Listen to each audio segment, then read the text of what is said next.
ब्राह्मण मंत्रियों को बुलाया। हे ब्राह्मणों, आज सभा में भगवान मुझे पता चला श्री कृष्ण के अवतार नील माधव हमारे राज्य के निकट है। मैं चाहता हूँ कि आप सभी ने ढूंढे और मेरे दर्शन की कामना पूर्ण करें। सभी ब्राह्मण भगवान नील माधव को ढूंढने विभिन्न दिशाओं में चले गए, परंतु वे सभी असफल रहे और महाराज की राजधानी लौट आए, केवल विद्यापति नाम के एक ब्राह्मण को छोड़कर। विद्यापति एक जगह जा पहुंचे जहाँ के निवासी शबर कहलाते थे। वहां पर उन्होंने विश्वासु नामक एक स्थानीय निवासी के घर पर शरण ली। कुछ समय के पश्चात विश्वासु की प्रार्थना कर विद्यापति ने उसकी युवा पुत्री ललिता से विवाह कर लिया। ललिता, सब में तुम्हारे पिताश्री घर के बाहर जाते और उनके लौटने के पश्चात जैसे विभिन्न प्रकार की चीजों की खुशबू आती है, जैसे कस्तूरी, चंदन, कपूर। वे कहाँ जाते हैं? स्वामी, मेरे पिता ने यह बताने से मना किया था, परंतु आप मेरे स्वामी हैं, इसलिए बता दी कि मेरे पिता प्रतिदिन नील माधव की सेवा करने के लिए जाते हैं। नील माधव? कहाँ है नील माधव का मंदिर? मुझे भी उनके दर्शन करने हैं। स्वामी, यह तो मैं भी नहीं जानती। मेरे पिता एक गुप्त स्थान पर जाते हैं, वहीं पर नील माधव का मंदिर है। अगर आपको नील माधव के दर्शन करने हैं तो आप मेरे पिता से आग्रह कीजिए।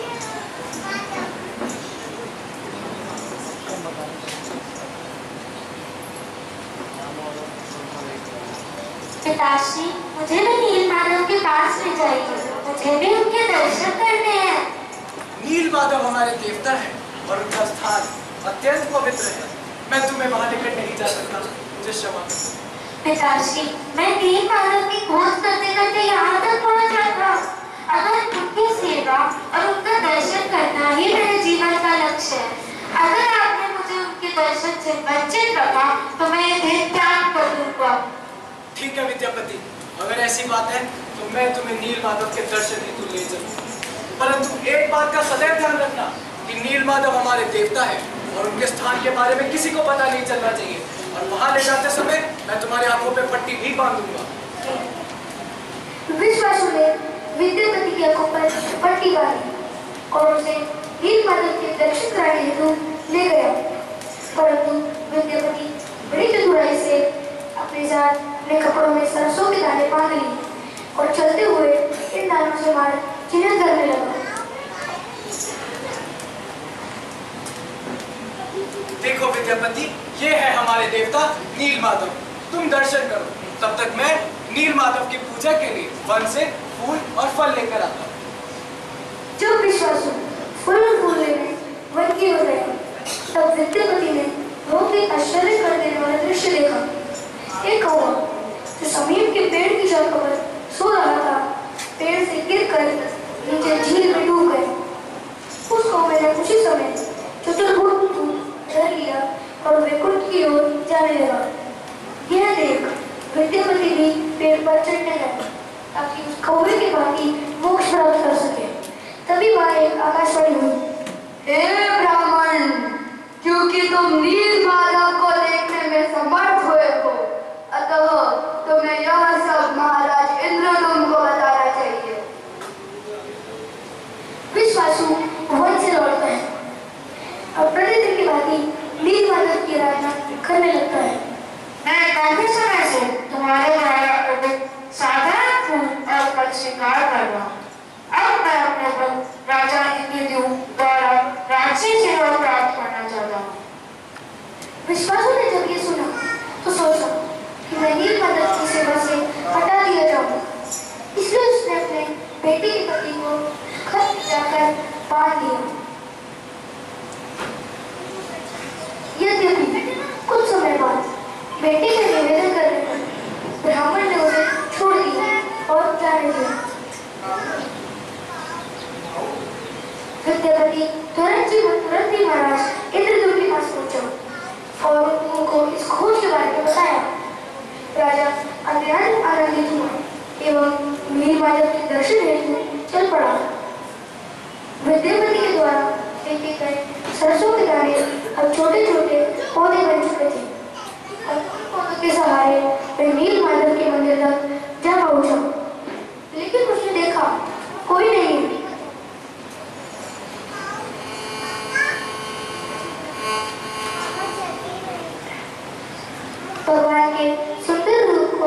ना देख पाने के कारण महाराज इंद्रदूत अपने शब्दों के गांव को घेर लिया और विश्वासों को बंदी बना लिया।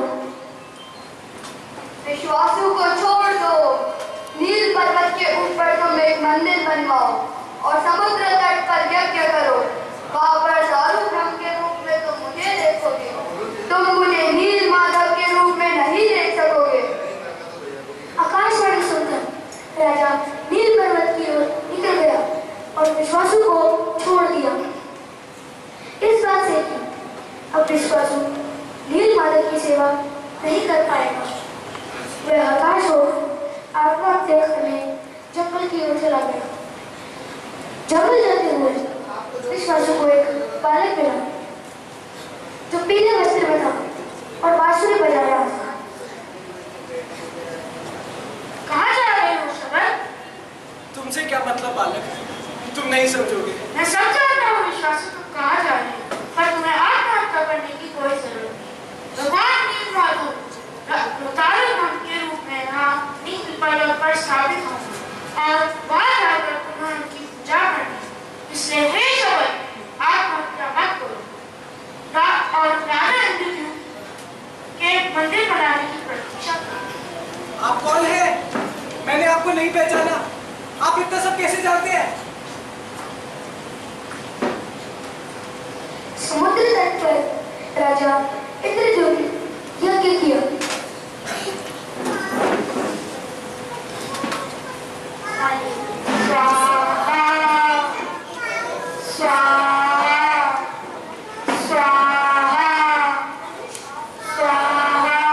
और एक दारू समुद्र से तट की ओर आया। उस पर भगवान विष्णु के चार चिन्ह अंकित थे। वह समझ गया कि यही दारू ब्रह्म है। सैनिकों, बड़े आदर के साथ दारू ब्रह्म को यहाँ लेके आओ ताकि हम उसे भगवान का विग्रह बना सके। सैनिक दारू ब्रह्म को खींचने की कोशिश करते हैं, लेकिन सब असफल रह जाते हैं।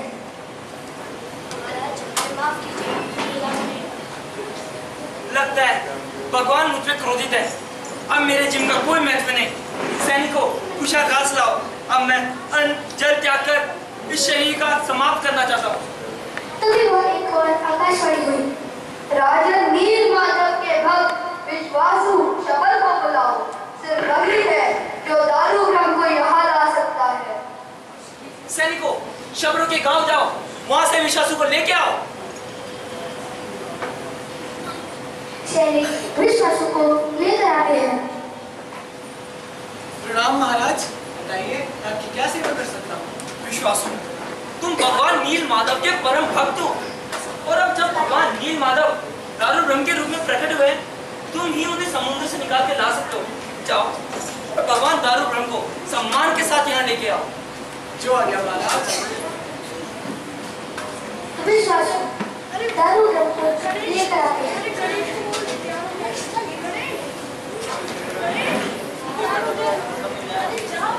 महाराज के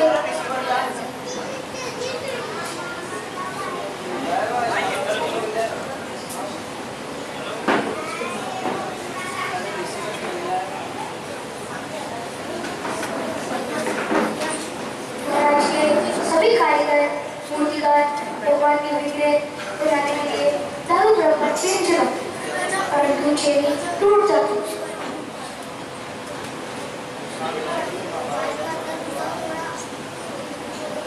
तभी वहाँ अनंत नामक एक वृद्ध कारीगर आते हैं। प्रणाम महाराज, मेरा नाम अनंत है एवं मैं एक मूर्तिकार हूँ। आपकी आज्ञा हो तो दारू ब्रह्म से भगवान के विग्रह की रचना मैं कर सकता हूँ। कृपया मुझे इसका अवसर प्रदान करें। हे अनंत मूर्तिकार, मेरे राज्य के सर्वश्रेष्ठ मूर्तिकार भी भगवान का विग्रह बनाने में असफल रहे।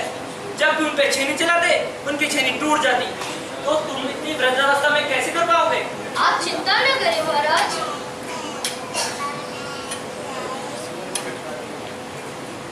ये देखिए महाराज, मैं यह कार्य कर सकता हूँ। कृपया मुझे इसका अवसर प्रदान करें। ठीक है, तुम भगवान के विग्रह बना सकते हो। लेकिन महाराज, आप मुझे वचन दीजिए कि 21 दिन में मैं यह कार्य पूर्ण करूँगा एवं उसके पूर्व कोई भी दरवाजा खोलकर अंदर नहीं आएगा। ठीक है, तुम कार्य शुरू करो। जो आज्ञा महाराज। अनंत मूर्तिकार को दिए वचन अनुसार रानी गुंडीचर के निरीक्षण में भगवान के विग्रह का निर्माण कार्य शुरू हो और मंदिर में हो रहे विग्रह के निर्माण की आवाज सुनते रहते। 14 दिन तक काम सही चलता रहा, लेकिन फिर अंदर से निर्माण की आवाज आना बंद हो गई। हे महाराज, अंदर से निर्माण की आवाज आनी बंद हो गई। मुझे लगता है कहीं उस तो नहीं हो गई। ऐसा हुआ तो अमरनाथ पार कर जाएगा, इस राज्य से नाश हो जाएगा। आप क्या चाहती है महारानी? महाराज, आप भी दरवाजा खोल दें और देखें कि अनंत मूर्तिकार को क्या हुआ है। नहीं, मैं ऐसा नहीं कर सकता। मैंने उस मूर्तिकार को वचन दिया है कि मैं 21 दिन से पूर्व ये दरवाजे नहीं खोलूंगा। लेकिन महाराज, अगर उस मूर्तिकार हो चुकी है इस बात को कौन बचाएगा? इसलिए आप तोड़ देखें कि अनंत मूर्तिकार को क्या हुआ। ठीक है, राज्य की रक्षा के लिए, उसे इस पाप से बचाने के लिए मैं स्वयं मंदिर के दरवाजे खोल के नरक जाऊंगा, लेकिन अपनी प्रजा को हानि नहीं होने दूंगा। राजा मंदिर के दरवाजे खोलता है और देखता है कि अनंत मूर्ति का अंदर नहीं है एवं जगन्नाथ, बलदेव और सुभद्रा मैया के आदि बड़े विग्रह हैं। उसे यह देखकर अत्यंत दुख होता है कि उसकी वजह से भगवान के विग्रह पूर्ण नहीं हो सके। इसलिए अपने जीवन का अंत करने के लिए कुशाग्रास में जाकर अन्न त्याग कर नशील त्यागने की प्रतीक्षा करता है, लेकिन तभी नारद मुनि का आगमन होता है। महाराज, आप इतने दुखी क्यों हैं और आत्महत्या जैसा पाप क्यों करना चाहते हैं? प्रणाम देवश्री। मैं भगवान के विग्रह बनवा रहा था तो अनंत नामक एक मूर्तिकार आया जिसने मुझसे वचन लिया कि मैं 21 दिन से पूर्व ये दरवाजे ना खोलूं। लेकिन जब 14 दिन बाद मंदिर से आवाज आना बंद हो गई तो मैंने दरवाजे खोल दिए, लेकिन भगवान के विग्रह अधूरे ही रह गए। ये पाप मुझसे हुआ है। मैं अपना शरीर देकर इस पाप से मुक्त होना चाहता हूँ। हे राजन, आपने मूर्तिकार का क्या नाम बताया? अनंत। आपको इसका अर्थ पता है? आनंद का अर्थ स्वयं भगवान है जो कि अनंत है। उनका ना कोई अंत है ना कोई आरंभ है। आप चाहे पहले दिन दरवाजे खोलते चाहे 21वें दिन, भगवान के विग्रह ऐसे ही होते हैं और ये विग्रह पूर्ण है, अपूर्ण नहीं। लेकिन देवश्री, आप स्वयं देख सकते हैं भगवान कैसे पूर्ण हो सकता है। भगवान की अंगुलियां नहीं, उनके चरण नहीं, उनके कान नहीं, ये कैसे पूर्ण? ये भौतिक जगत में अपूर्ण माना जा सकता है, लेकिन इसके आगे आध्यात्मिक जगत है, वहाँ कुछ भी संभव है। शोक मत करो और भगवान के मंदिर की स्थापना की तैयारी शुरू करो। जो आज्ञा। मैं अभी अपने ब्राह्मण को न्योता भेजता हूँ ताकि वो आके मंदिर की स्थापना करे। नहीं महाराज, ये स्वयं जगन्नाथ का मंदिर है। इसकी स्थापना मेरे पिताजी ब्रह्मदेव ही कर सकते हैं और आप ब्रह्मलोक जाइए और तपस्या करके कृपया ब्रह्मदेव को यहाँ लाने के लिए आमंत्रित करिए।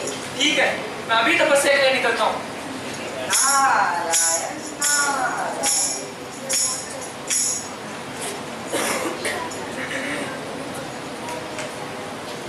महारानी, नारद मुनि की आज्ञा के अनुसार मुझे ब्रह्मलोक जाना होगा ताकि मैं ब्रह्मा जी को यहाँ लेके आ सकूं इस मंदिर की स्थापना करने के लिए।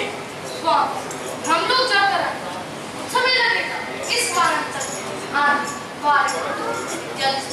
विग्रह खराब हो सकती है, इसलिए मैं चाहता हूँ कि समुद्र तट पे स्थापना की जाए, भगवान के मंदिर की स्थापना ना हो, वास कर सके।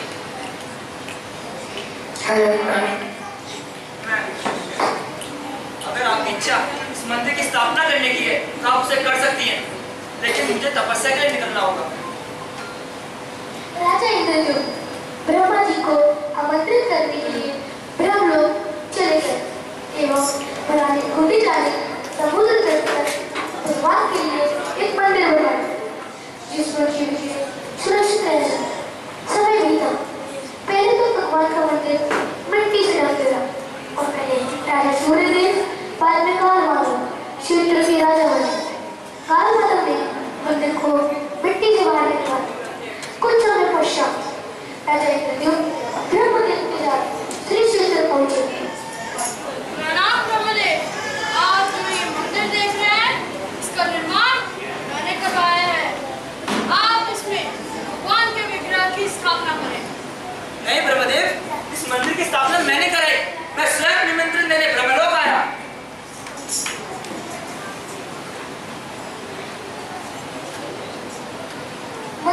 समीप ही एक बरगद का पेड़ था, जिस पर भुसटी नामक एक कौवा काफी समय से रह रहा था और वह निरंतर भगवान राम के नाम का उच्चारण करता रहता था।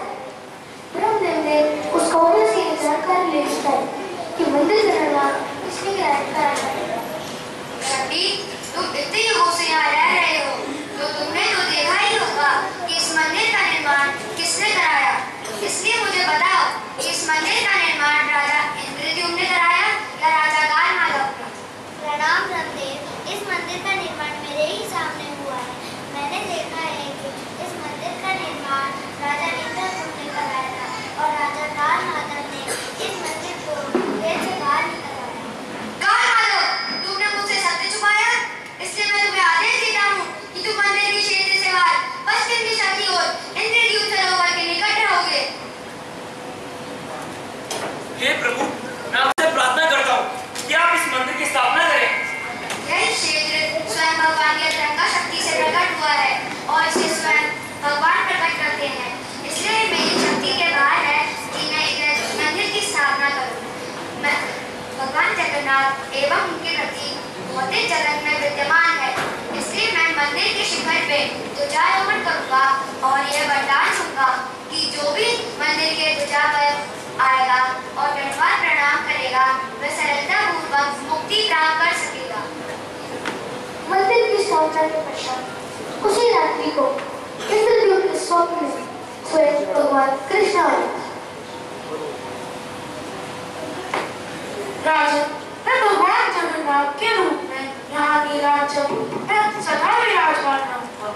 मेरा भौतिक हाथ एवं चरण नहीं है, किंतु मैं अपनी दिव्य इंद्रियों द्वारा अपने भक्त द्वारा प्रत्येक सेवा स्वीकार करता हूँ और जब तुमने वचन तोड़ा वहाँ मेरी जगन्नाथ रूप में प्रकट होने के लिए एक मधुर लीला का भाग है। मैं तुमसे अत्यंत प्रसन्न हूँ। रामा, क्या वरदान चाहते हो? मेरे प्रिय प्रभु, मुझे यह वरदान दीजिए, जो कोई भी उनके परिवार में पैदा होगा जिसने आखिर फिगर को प्रकट होने में योगदान दिया है, वो तीनों युगों में रथों को प्रकट होने अपना योगदान प्रदान करे। ठीक है, विश्वास जिसने नीलमाधव के रूप में मेरी सेवा की है, उसके वंशज मेरी हर पीढ़ी में सेवा करेंगे। विद्यापति के ब्राह्मण पत्नी से उत्पन्न संतानों एवं वंशज मेरी पूजा करेंगे एवं शबर पत्नी ललिता से उत्पन्न वंशज एवं संतान मेरा भोजन कराएंगे। भगवान, भविष्य में कोई भी कभी भी इस मंदिर को स्वयं की संपत्ति घोषित ना कर सके, इसलिए मुझे वरदान दीजिए कि मेरा कोई वंश ना रहे। ऐसा ही होगा। कलयुग के 4500 वर्ष बीत गए एवं भगवान श्री कृष्ण ने चैतन्य महाप्रभु के रूप में अवतार लिया और भगवान श्री चैतन्य महाप्रभु संन्यास की दीक्षा प्राप्त करके जगन्नाथपुरी और भगवान के दर्शन करके वे प्रसन्न हो गए।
My name is Gupta.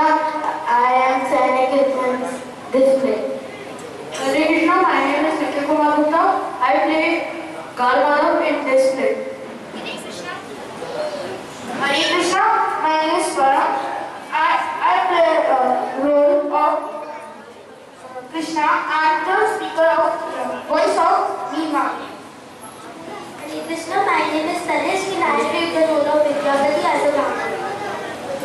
Krishna, my name is Santosh Srivastava. My role is Chaitanya. Hare Krishna, my name is Shiv and I am doing the role of Radha Indra. Hare Krishna, my name is Edmund and my role is Brahmadev. Hare Krishna, my name is Chainav and I played the role of Anantapuri. Hare Krishna, my name is Krishiv and I played the role of Akash. Hare Krishna, my name is Parth and I played the role of narrator. Hare Krishna, my name is Harshi Sharma. My role is Narendra. Hare Krishna, my name is Darshani. My role is